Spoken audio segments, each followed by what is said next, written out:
হেলে মানুষ যাতায়াত করবে কিভাবে? তোমার হেডার সরে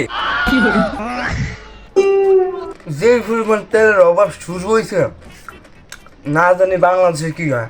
গাড়ির তেলও নেই, গার্লস স্কুলের সামনেও যেতে পারি না। এদিকে বয়ে বুক না মুড়ি খেয়ে।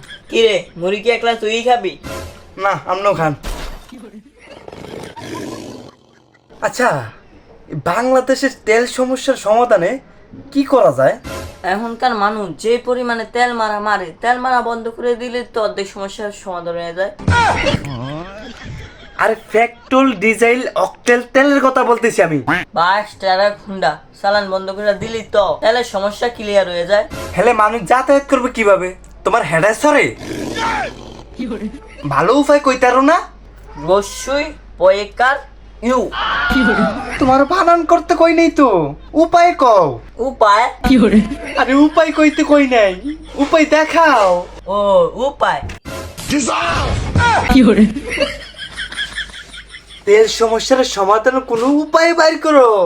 বাংলাদেশে এখন বর্তমানে অনেক মোটা মোটা মানুষ আছে, ওদেরকে যদি রাস্তা ডলে ওই যে রোলার ওগুলা দিয়ে ডইলা যদি তেল বাইকরণ যায়, অর্ধেক সমস্যা সমাধান হয়ে যাবে।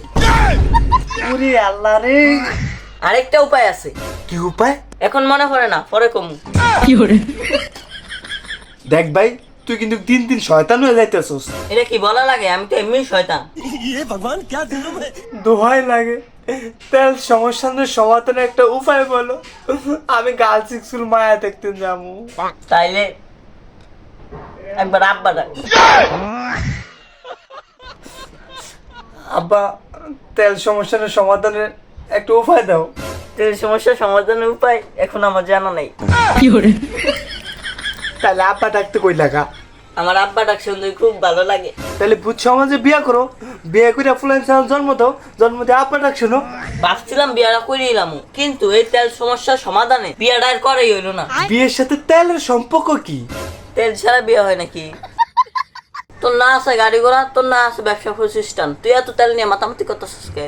রাস্তা ঠিক মতন গাড়ি ঘোড়া চলাফেরা করতে পারতাছি না, তো স্কুল কলেজে উপস্থিতি একেবারে কম, আবার সামনে এসে পরীক্ষা। তাতে তোর সমস্যা কি? গার্লস স্কুলের সামনে গেছি অল্প কটা মেয়ে, আবার কলেজের সামনে গেছি যাইতে একটা মেয়েও নাই, সব কুত্তা হয়ে রয়েছে। এমন করে কি চলা যায়? হ্যাঁ, 2 দিন পরে এসএসসি পরীক্ষা, মেয়ে দেখতাম যাবো না।